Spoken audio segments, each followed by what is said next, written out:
Olha, 2026 será o ano do discipulado na nossa igreja. Eu hoje pela manhã dei um breve panorama sobre o sentido disso, de sermos discípulos de Jesus e de fazermos discípulos para Jesus. E comecei a pregar sobre um texto, um longo texto, em que Jesus começa a chamar os seus primeiros discípulos. E queria continuar esse mesmo texto a partir de um determinado ponto. Mas eu sugiro a você que não estava aqui hoje pela manhã, que retome esse vídeo dessa mensagem dessa manhã. Eu acho importantíssimo você colocar o que eu vou dizer hoje à noite à luz do que eu disse hoje pela manhã. E muito especialmente nesse contexto em que na nossa igreja esse ano nós estaremos enfatizando a importância de sermos discípulos e de fazermos discípulos como o mecanismo mais básico, mais fundamental e mais original do Evangelho. As igrejas têm dado importância mais a ornamentos, mais a enfeites. A gente tem visto uma preocupação muito grande com os shows, com a cultura gospel e todas essas coisas. E o que é mais fundamental do Evangelho, que é o ser discípulo e o fazer discípulos, essa interação pessoal, esse testemunho pessoal que Jesus Cristo nos deixou como incumbência e como missão, fica muito esquecido às vezes. E é justamente por isso que nesse ano, ao longo do ano, nós vamos refletir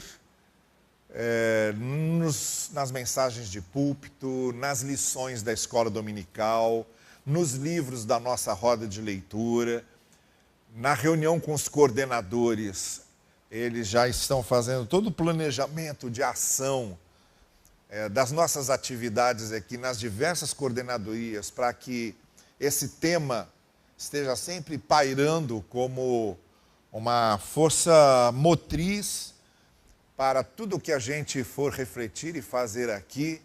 Então, nesse ano de 2026, a gente vai mergulhar, vai imergir na ideia do discipulado, na ideia de ser discípulo e fazer discípulos. Esse é o nosso propósito. Hoje pela manhã eu disse que as mensagens de púlpito são extremamente importantes para isso. E por isso nós vamos usar o púlpito. Eu digo usar o púlpito de maneira simbólica, porque eu não uso o púlpito, mas a gente vai usar o púlpito que eu não uso para enfatizarmos justamente o sentido e o significado de sermos discípulos e fazermos discípulos. Hoje pela manhã, eu estou tratando do primeiro capítulo de João, que é aquele trecho, um trecho com uma ideia completa. Esse trecho de uma ideia completa, ele fala do encontro de André com Jesus. André era discípulo de João Batista, o profeta. O profeta João Batista havia anunciado Jesus, havia batizado Jesus, e agora estava com um grupo de seus discípulos, os discípulos de João Batista, estava com eles, e Jesus passou. E aí João Batista aponta para Jesus e diz: olha, lá vai o Cordeiro de Deus. André entendeu esse conteúdo. O Cordeiro de Deus significava que, a partir dele, ele como Cordeiro de Deus, carregaria sobre ele toda a nossa condenação e, a partir dele, nenhum sacrifício seria mais necessário. Era esse o pensamento que estava por trás desse título. Chamar Jesus de o Cordeiro de Deus significava botar por terra todos aqueles holocaustos, sacrifícios que eram feitos em favor do perdão, por causa dos pecados. Aquele cordeiro assumiria sobre ele toda a nossa culpa, como posteriormente os apóstolos vão explicar, muito especialmente Paulo vai explicar nas suas cartas de maneira mais detalhada. Mas quando ele anuncia Jesus como Cordeiro de Deus, André entende a mensagem e vai atrás de Jesus, vai atrás, vai atrás. Aí Jesus está andando, vê que André está seguindo a ele, ele para, olha para André e diz: o que é que você está querendo? Aí André diz assim para ele: onde é que você mora? Quero ir lá na sua casa. E aí Jesus leva André para dentro de casa, ele e um outro discípulo que não é apresentado, os dois vão para dentro da casa de Jesus, e fica muito a ideia de que tudo isso aconteceu na parte da manhã, e o texto de João vai dizer que eles saem da casa de Jesus 4 horas da tarde. O que significa que eles passaram a manhã lá, fizeram a refeição com Jesus, conversaram com ele, e 4 horas da tarde foram embora. A primeira coisa que André faz quando sai de lá é dizer: vou contar isso para o meu irmão. André era irmão de um homem chamado Simão. Os dois filhos de Jonas ou filhos de João. Em alguns manuscritos é filho de Jonas, em outros manuscritos é filho de João. O Evangelho de João diz que é filho de João, Mateus diz que é filho de Jonas, então cada um usa um manuscrito. Então a gente acaba sem saber, afinal, qual era o verdadeiro nome do pai de Simão. Mas sabemos pelo menos que ele tinha pai. E tinha um irmão.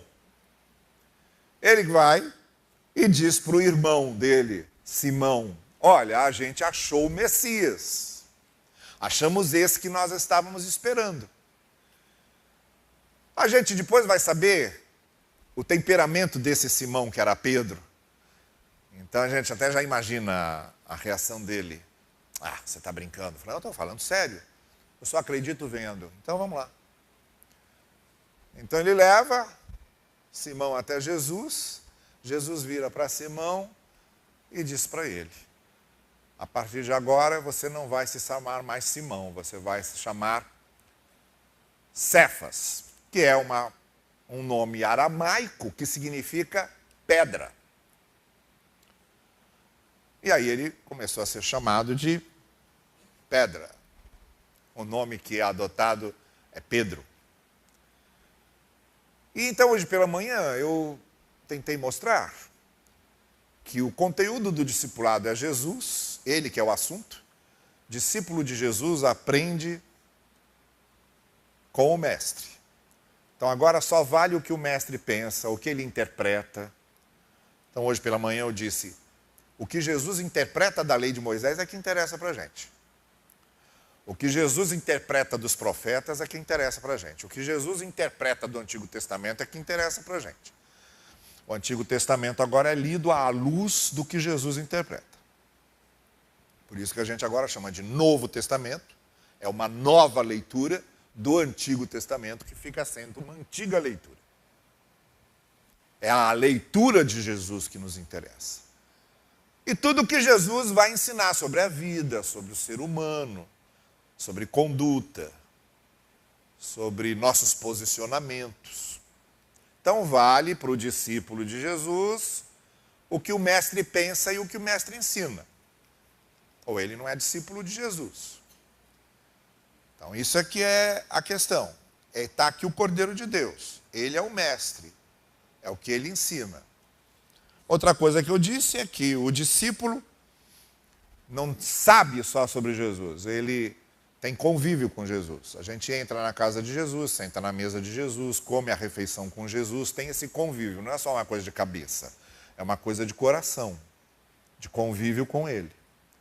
A terceira coisa que eu disse é que o discipulado não é só saber sobre Jesus, nem aprender com Jesus, nem só conviver com Jesus, mas é compartilhar Jesus. E foi o que André fez. Primeira coisa, ele pensou logo no irmão. A gente pensa logo naquele núcleo mais próximo nosso ali.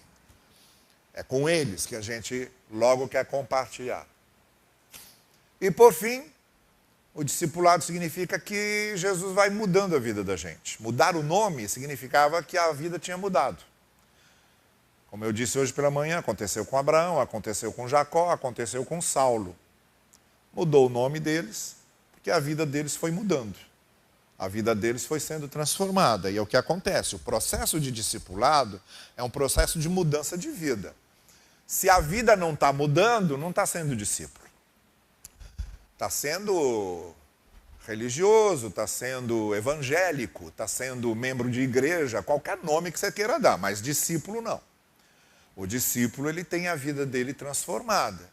Ele passa a exercer as virtudes do Espírito. Ele passa a ser uma pessoa espiritual, que não significa ter sonho, ter visão, fazer milagre, nada disso. Ser espiritual significa ter as virtudes do Espírito. Amar, ser bondoso, ter paciência, ser manso e por aí vai. São aquelas virtudes que aparecem nas bem-aventuranças e as virtudes que aparecem no fruto do Espírito de Gálatas. Ser espiritual é isso aí. O resto é detalhe. Então o discípulo ele vai mudando a vida. Ele vai se transformando em alguém cada vez mais parecido com o mestre na sua maneira de viver. A gente chega num dia em que a gente é completamente parecido com Jesus? Não. Essa frustração nós vamos levar para sempre. Ninguém nunca será totalmente igual a Jesus. Ou você conhece alguém? Se conhecer, me apresenta, que eu quero levar para o Fantástico para ser entrevistado. Ninguém. Mas, sempre que a gente olhar para trás, a gente vai ver o quanto melhorou. Embora a gente nunca vá se parecer completamente com ele, o importante da gente seguir a Jesus é que a gente vai percebendo as transformações e vai vendo o quanto a gente melhorou. Tem que acontecer isso, senão não é discipulado. Bom, isso eu falei hoje pela manhã. Eu tinha dito para você recuperar a mensagem, então nem precisa mais, né? Porque eu já resumi aqui tudo que eu falei hoje pela manhã. Eu quero continuar esse texto, que agora vem a segunda parte. Que agora é a partir do verso 43. No dia seguinte, então veja, tudo isso tinha acontecido naquele dia.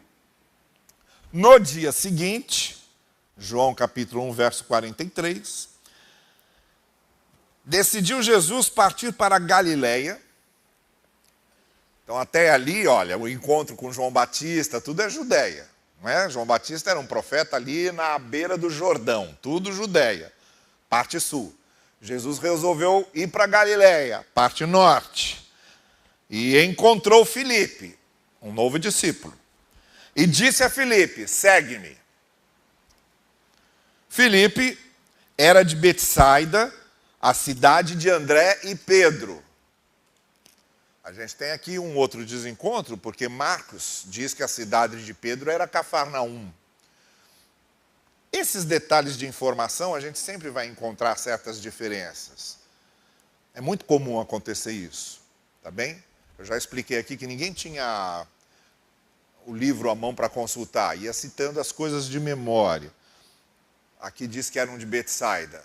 Marcos diz que a cidade de Pedro era Cafarnaum. Bom, Pedro era ou de Betsaida ou de Cafarnaum. Filipe encontrou Natanael e lhe disse: encontramos aquele de quem Moisés escreveu na lei, como também os profetas.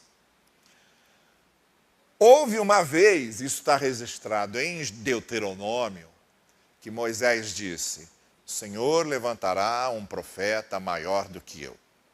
Deuteronômio 18. É dessa promessa que está falando. Aquele que o Senhor levantará e que será maior do que eu, ele disse, achamos. Encontramos este de quem Moisés disse que seria maior do que ele. E os profetas são aquelas profecias todas que a gente, de vez em quando, encontra sobre Jesus e que Mateus fez o favor de citar. Todas elas. Mateus é o que mais cita. E isso aconteceu para que se cumprisse o que o profeta diz. Mateus faz muito isso. Disse-lhe Natanael: de Nazaré?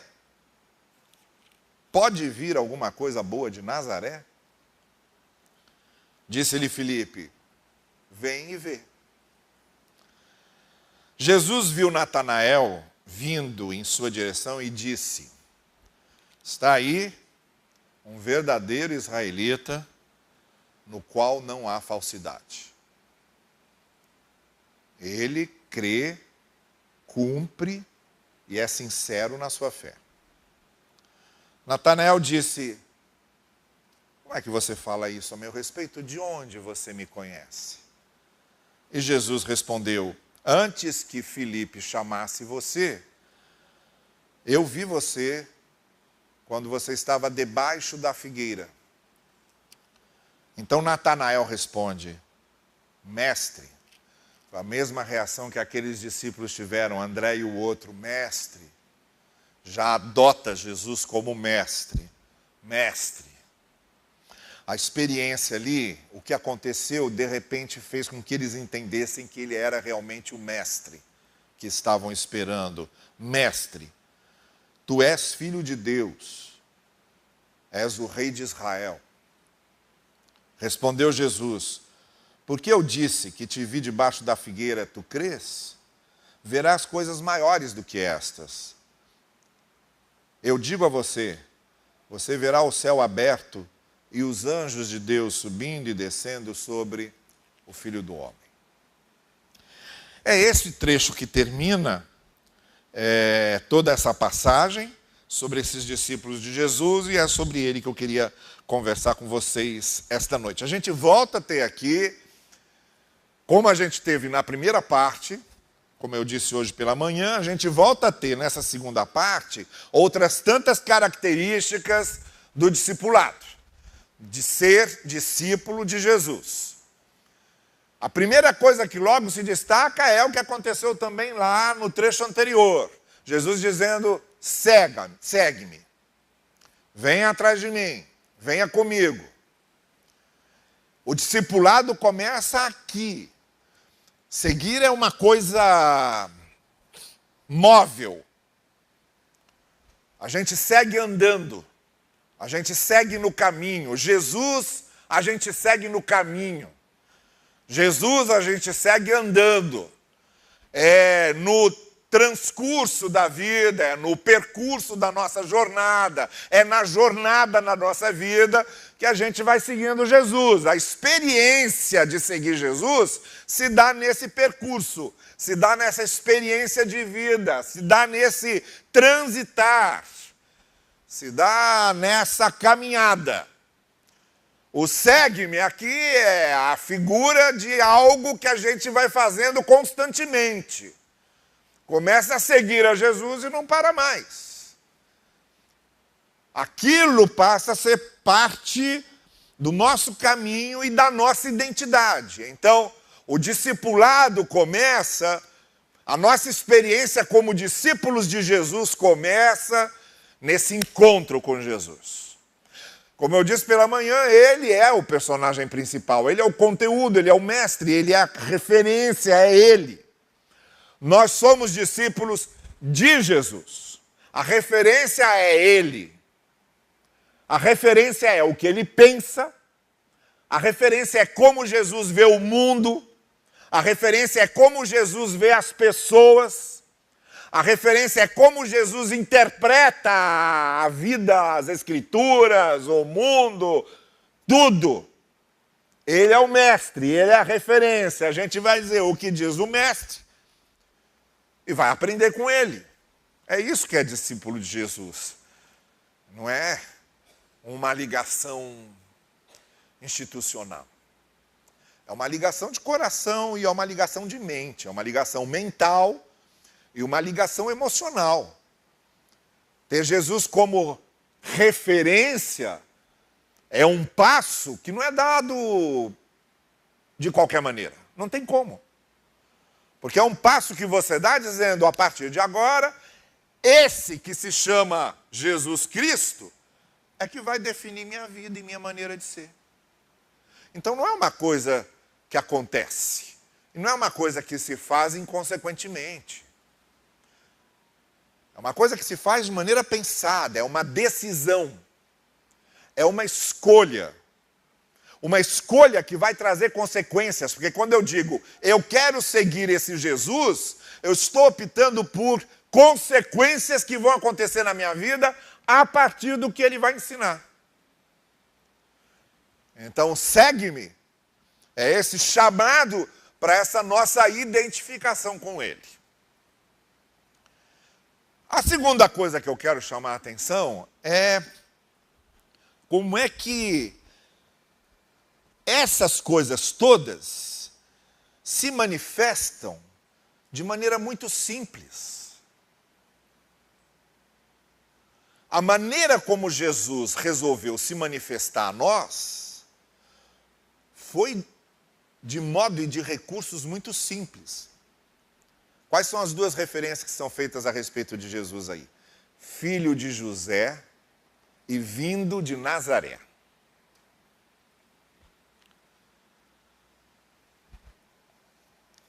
Todo mundo conhecia José.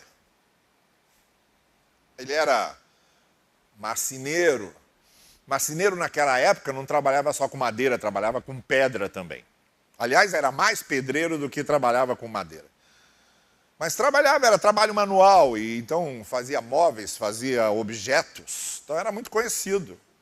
Agora, era uma pessoa comum. José era marido de Maria, tinha sua família, era um trabalhador, era um operário braçal.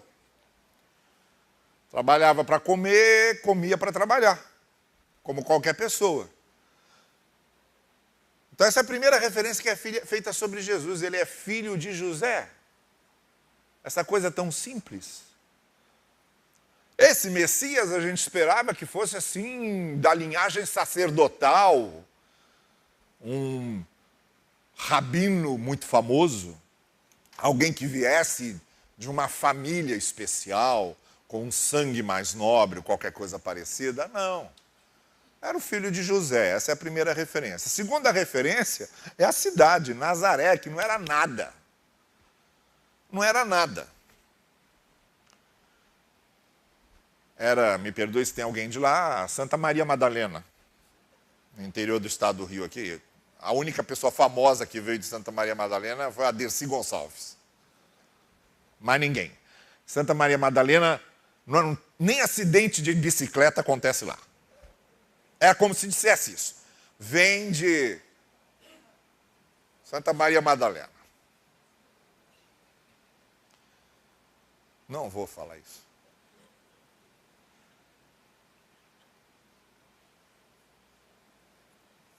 É pior.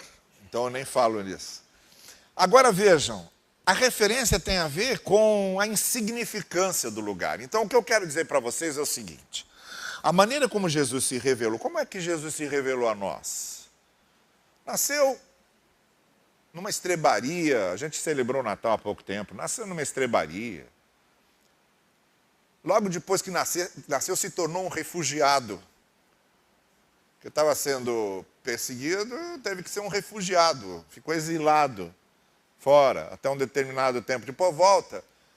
Foi trabalhar com o pai, a vida inteira trabalhando com o pai, porque José era conhecido como carpinteiro e o filho de José também era conhecido como carpinteiro, trabalhando para ajudar a sustentar a família.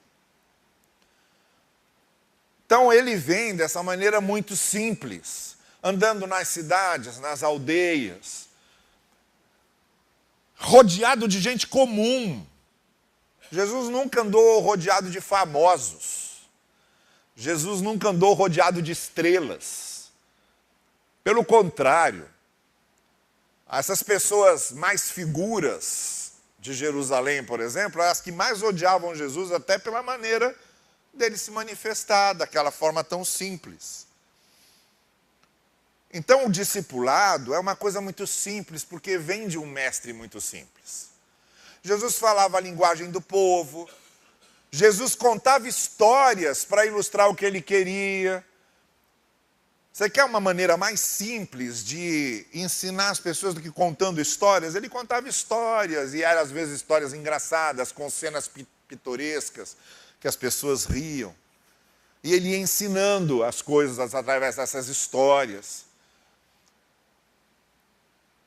Bom, é isso que é seguir Jesus. Não tem nenhum plano mirabolante. Não é nenhuma manifestação especial, extraordinária. Jesus não tem nada a ver com o extraordinário, Jesus tem a ver com o comum. Jesus tem a ver com o comum. Seguir a Jesus tem a ver com o comum, com o simples, com o despojado, com a identificação com as coisas simples e comuns. Essa é a segunda coisa que a gente aprende nesse texto. Tanto que Natanael teve dificuldade, diz, pode vir alguma coisa boa de Nazaré. Aí entra a terceira coisa que eu quero realçar essa noite. Discipulado tem a ver com experiência pessoal. Venha e veja. Foi o que Filipe disse para Natanael. Quando Natanael disse, e pode vir coisa boa de Nazaré? Vai lá e vê por você mesmo. Conversa com ele. Chega lá, senta com ele, conversa com ele e ouça você mesmo o que ele tem para dizer. Essa é a terceira coisa que eu quero dizer para vocês, que faz parte da experiência do discipulado. Discipulado não existe baseado na experiência dos outros. A experiência dos outros pode até ser compartilhada conosco para nos ajudar a compreender algumas coisas, mas sempre nos encaminhando à nossa experiência. A experiência do discipulado, a experiência com Cristo, é uma experiência pessoal intransferível.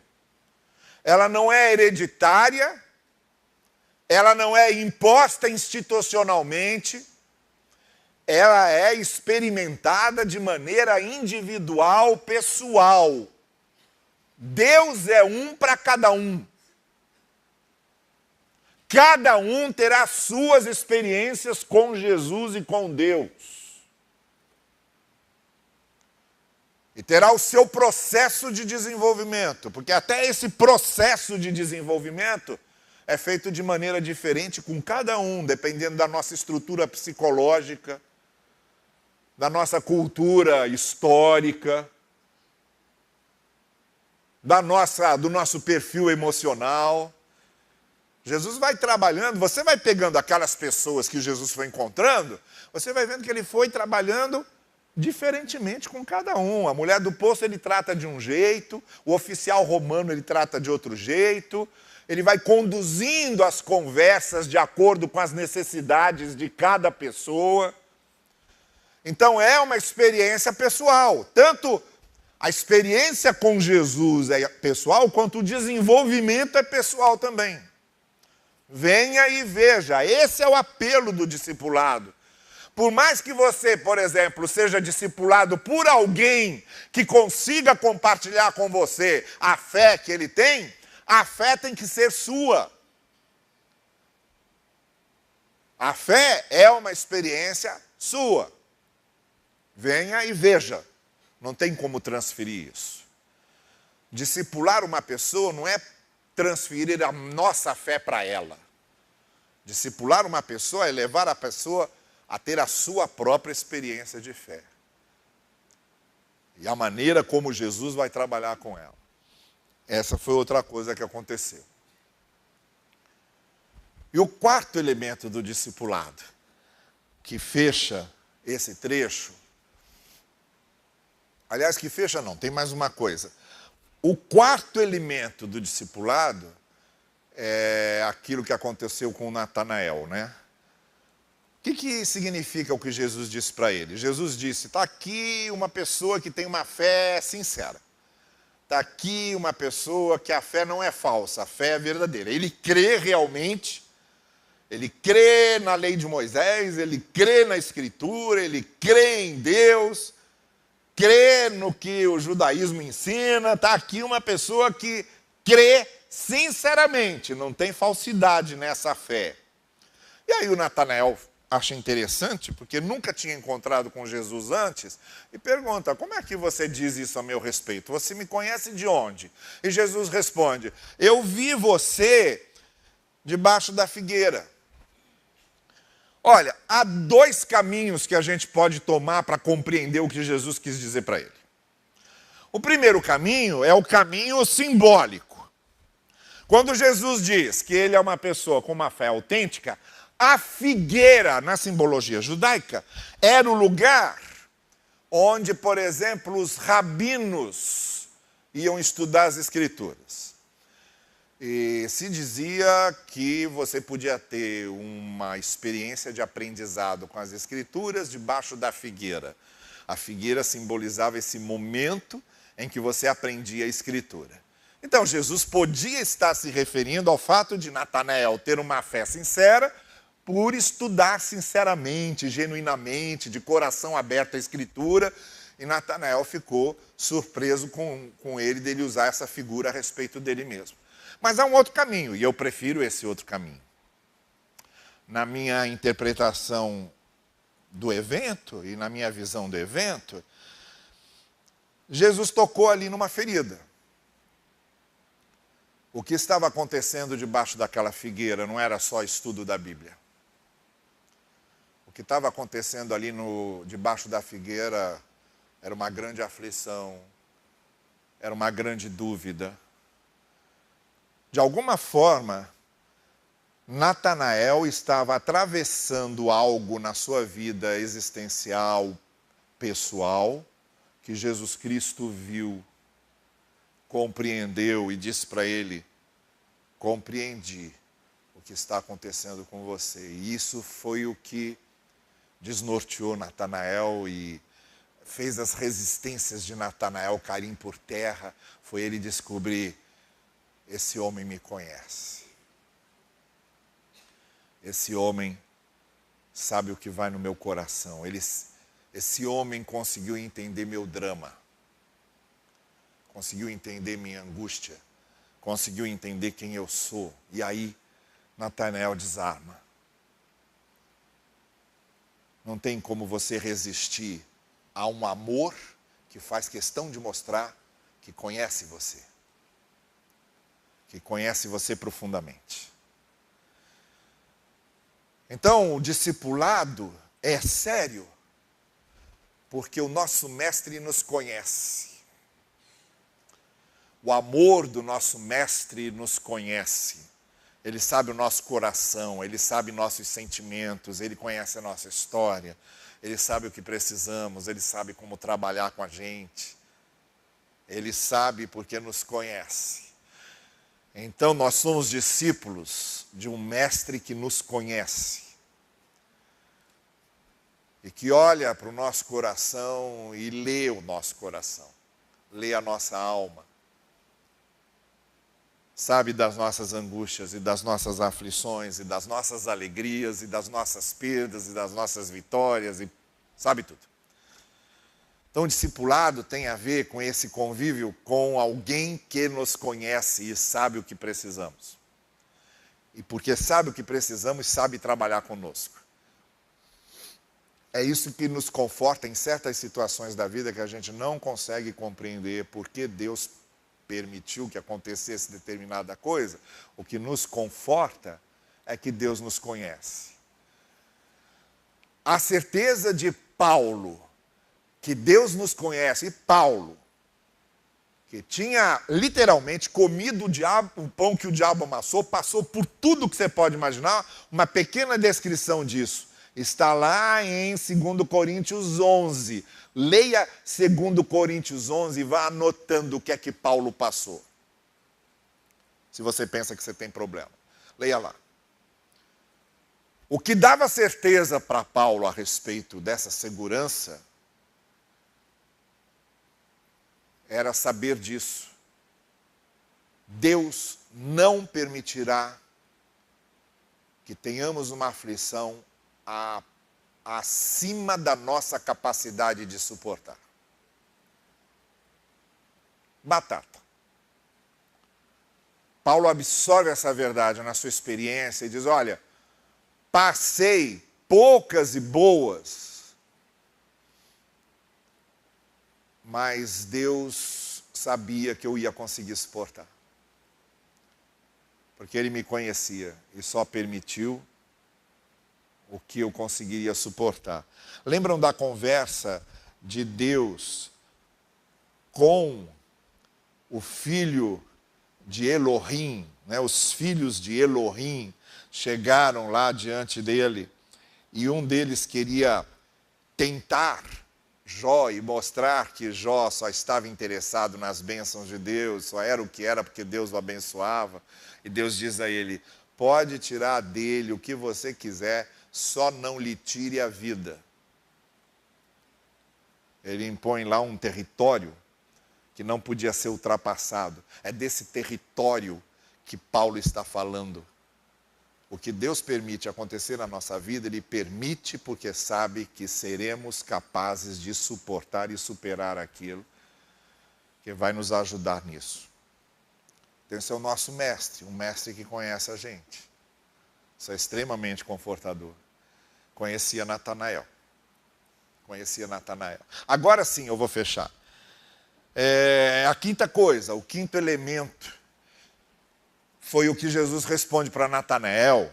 E ele diz assim: olha, você ficou impressionado com isso? Ih, rapaz, a partir de agora você vai ver o céu aberto. A maneira como eu vou trabalhar com a sua vida, as coisas que eu vou fazer em você, você não tem ideia. Você não tem ideia. Você vai ver anjos subindo e descendo. Isso lembrar aquela visão, lembram do sonho de Jacó? No vale, quando ele deita, dorme. O que ele sonhou? Anjos subindo e descendo. Momento lá em que ele estava num travesseiro de pedra. Quantas noites, né? A gente já deitou na travesseiro e parecia travesseiro de pedra, não conseguia dormir. Num travesseiro de pedra, ali no vale, e vendo os anjos subindo e descendo, que para ele foi extremamente confortador. Ele levanta no dia seguinte: Deus estava aqui, eu não sabia. É disso aí que Jesus está falando. A maneira como eu vou trabalhar com a sua vida,